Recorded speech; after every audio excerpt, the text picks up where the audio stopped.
తయారీల వివాదం మీదన తిరుమల తిరుపతి దేవస్థానం సంబంధించి ఉద్యోగ కార్మిక సంఘాల గౌరవ అధ్యక్షుడు కొందారపు మురళి ఒక కీలకమైనటువంటి పాయింట్ రైజ్ చేశారు. తిరుమల కొండ మీద లడ్డూల తయారీలో జంతువుల కొవ్వును వినియోగిస్తున్నారు, స్వయంగా ముఖ్యమంత్రి వ్యాఖ్యానించడం టీటీడీ ఉద్యోగులను అవమానపరచడమేనని ఆయన విమర్శించారు. టీటీడీలో పారదర్శకమైన విధానాలు అనుసరించబడుతున్నాయని, ఏ ప్రసాదం తయారీకైనా దానికి వినియోగించే ఆహార పదార్థాలను తనిఖీ చేయడానికి టీటీడీ పరిధిలో ల్యాబ్ ఉందని, ఈ ల్యాబ్లో తనిఖీలు చేసిన తర్వాతనే వినియోగించబడతాయని గుర్తు చేశారు.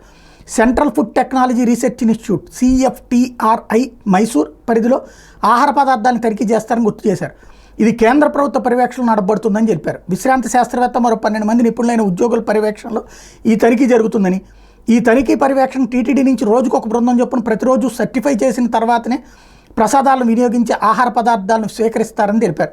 తాను సమాచారాన్ని సేకరించిన తర్వాత తెలియజేస్తున్నానన్నారు మురళి. ఆ ప్రకటన టీటీడీ నాణ్యతా ప్రమాణాలకు లోబడి ఉంటేనే నెయ్యి వినియోగం జరుగుతుందన్నారు. కరోనా సమయం మినహా మిగిలిన 3.5 సంవత్సరాల కాలంలో నెయ్యి వినియోగానికి సంబంధించిన ట్యాంకర్లు నాణ్యతా ప్రమాణాలకు లోబడి లేవని, 20కి పైగా ట్యాంకర్లను తిప్పి పంపిన విషయం రికార్డుల్లో నమోదైందని ఆయన ఈ సందర్భంగా చెప్పుకొచ్చారు. వాస్తవం ఇది కాక ముఖ్యమంత్రి స్థాయిలోని వ్యక్తి తేలిగ్గా ఇట్లాంటి ఆరోపణలు చేయడం సమంజసం కాదని, భక్తుల మనోభావాలను టీటీడీ ఉద్యోగులను అవమానపరిచినట్టు అవుతుందని ఈ సందర్భంగా కొందారపు మురళి గుర్తు చేశారు.